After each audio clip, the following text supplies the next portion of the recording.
During an intense battle in the year 1944, an American pilot and a Japanese pilot find themselves in a confrontation in the South Pacific. After both of their planes are shot down, they end up fighting face-to-face, eventually reaching a cliff. The American soldier, unarmed, faces the challenge of confronting the opponent wielding a katana. However, something unexpected happens. A huge gorilla hand appears on the horizon, threatening both of them. In 1973, during the tense atmosphere of the Cold War, two employees of the Monarch Company participate in a meeting with a senator and show satellite images of an unknown island with a skull-shaped formation never seen before. Bill tries to convince the politician to release funds to finance the expedition, talking about something unknown on the island that has already brought down planes and sunk ships in the surrounding areas. But the senator doesn't pay much attention and walks away. However, according to geologist Brooks, a Russian satellite is scheduled to fly over the same island in 3 days, capturing identical images. If the senator doesn't financially support the expedition, the Soviets will be one step ahead in the Cold War. So he agrees to provide the necessary funding and even commits to arranging transportation and military escort for the team. At the Da Nang Air Base in Vietnam, the last American platoon prepares to leave the location after the end of the war. However, an unexpected request from Monarch arises, and the commanding general contacts Colonel Packard, requesting that he and his platoon take on the responsibility of escorting the scientists to Skull Island, thus delaying the soldiers' return home. Meanwhile, in Saigon, also in Vietnam, Bill realizes that he will need an expert in tracking. So he decides to go to a bar and finds James, a former captain in the British Army famous for his skills in this area. It's clear that James spends a lot of time in bars around the city, but as soon as he hears about the mission, he begins to discuss the possible problems that may arise on the island. James asks for a 5-fold increase in the amount offered to them, and an extra bonus if they manage to come back alive, showing that he is crucial to the success of the mission. Bill and Brooks agree to the conditions and close the deal, but the leader of Monarch lies about the map of the island. Meanwhile, the photographer Mason Weaver volunteers to accompany the team and document all the discoveries with her camera. On the following night, at the port of Bangkok, the members of the expedition were in the midst of preparations to board a ship.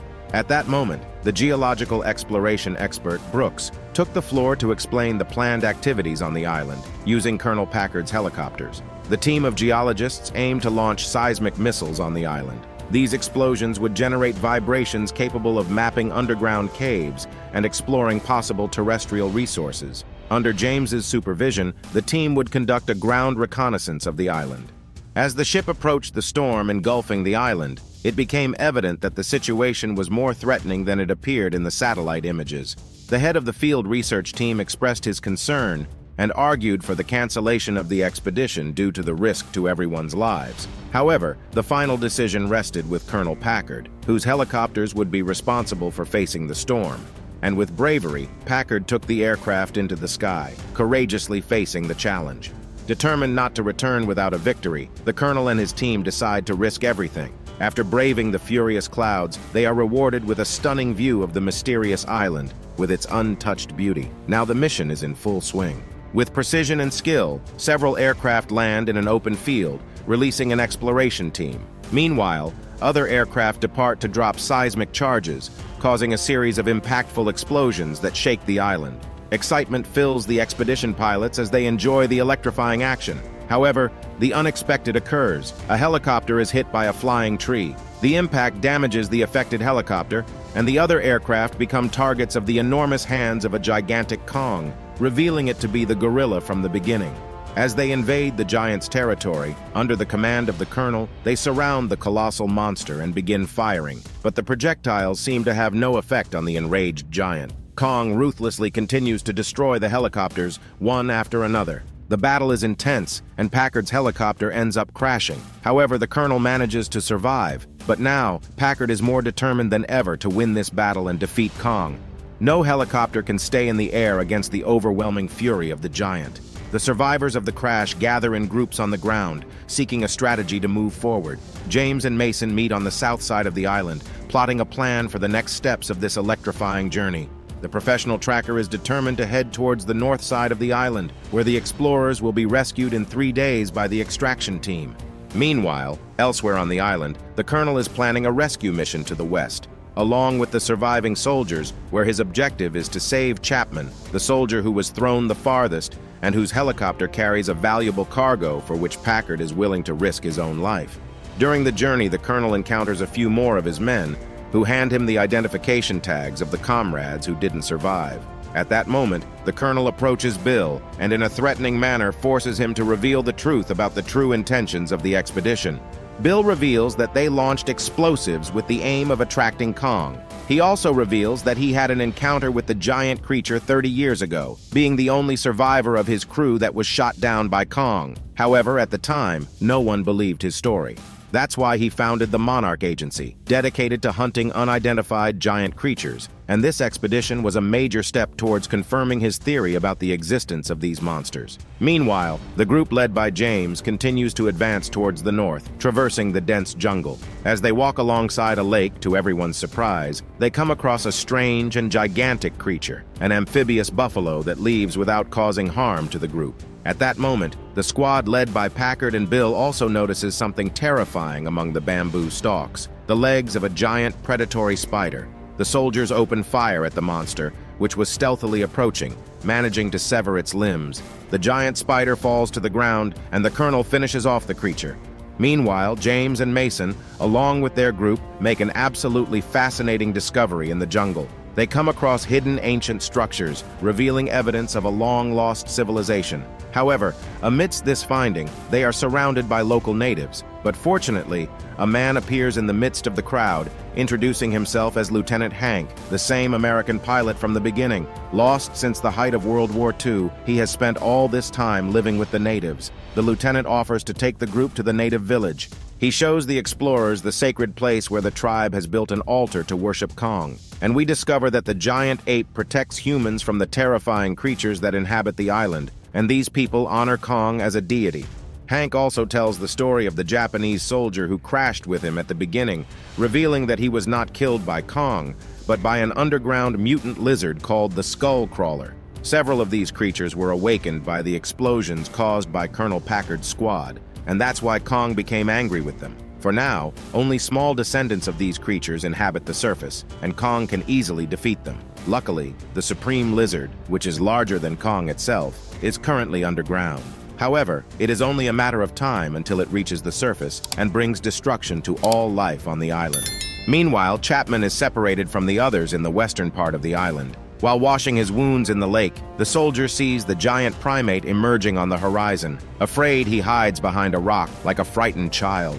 He watches as Kong drinks water when a colossal squid appears, and then Kong starts to fight it, crushing its head and devouring the creature's tentacles. Afterwards, Kong heads towards his lair, pulling what will possibly be his dinner for today.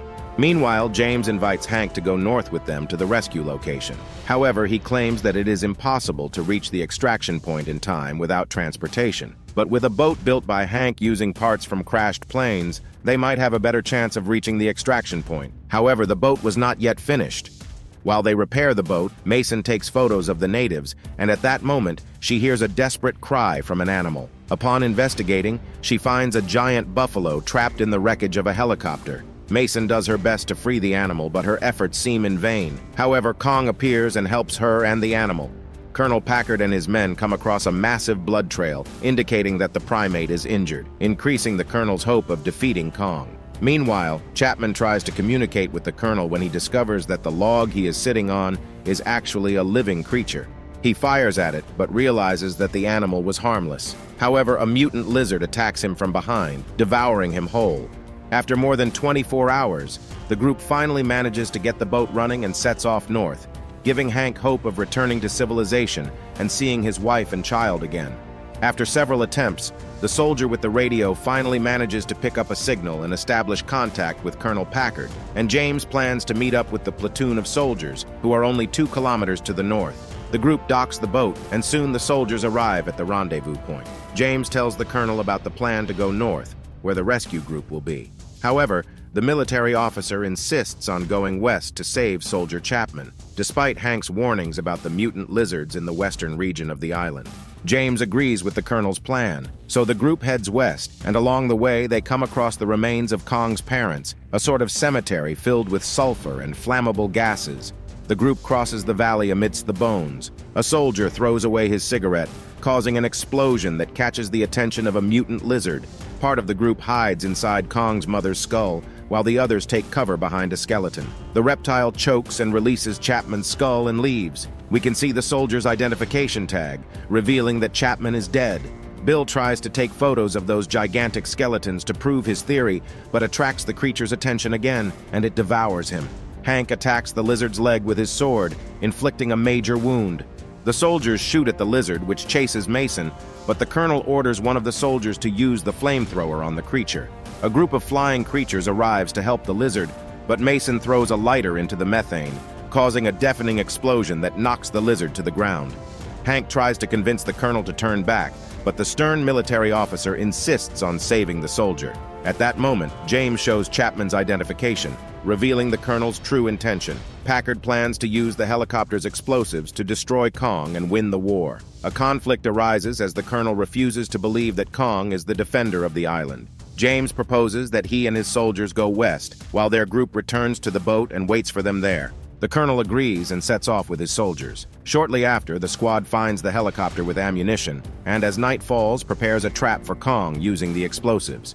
The first explosions lure the creature into the trap. As Colonel Packard anxiously anticipated, the giant Kong emerges on the horizon. The enraged island defender charges at his adversaries. However, Packard throws a lit torch into the river where his soldiers had emptied their fuel barrels. The water ignites, engulfing the giant in flames. Yet Kong manages to escape the fire. He still has plenty of strength to destroy several enemies, but ends up collapsing exhausted at the colonel's feet, who orders his men to prepare the projectiles for an explosion. At that moment, James's team arrives to save Kong because they cannot leave the giant in distress, knowing that he is the only one who can defeat the Supreme Lizard. Thanks to a soldier defecting to their side, they manage to stop the colonel. However, another danger emerges from the depths. The Supreme Lizard rises from the water. Everyone flees except the colonel, who faces his death courageously.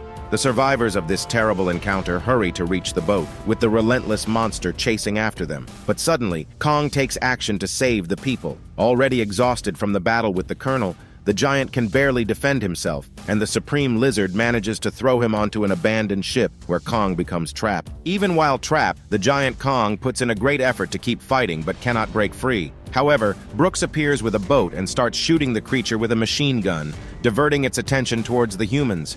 As the lizard advances towards his friends, Mason hits the target with a well-aimed shot, injuring the monster with a flare gun, partially blinding it. At that moment, Kong strains with all his might to break free from the chains, but one of them remains attached to his arm, connected to the ship's propeller. Kong uses the propeller as a weapon and hits the lizard's shoulder, then uses the chain to strangle the rival, hurling it in Mason's direction. But this causes the photographer to fall into the water unconscious. Taking advantage of the distraction, the lizard lunges at Kong, but the primate lands several blows to the creature's head and inflicts a major wound to its neck, causing it to pass out instantly. With that, the giant Kong manages to save Mason. However, the lizard returns and wraps its tongue around Kong's fist, swallowing his hand with the woman still inside. But Kong is strong and manages to pull his arm out, ripping out the entire intestine of the Supreme Lizard, thus killing the creature.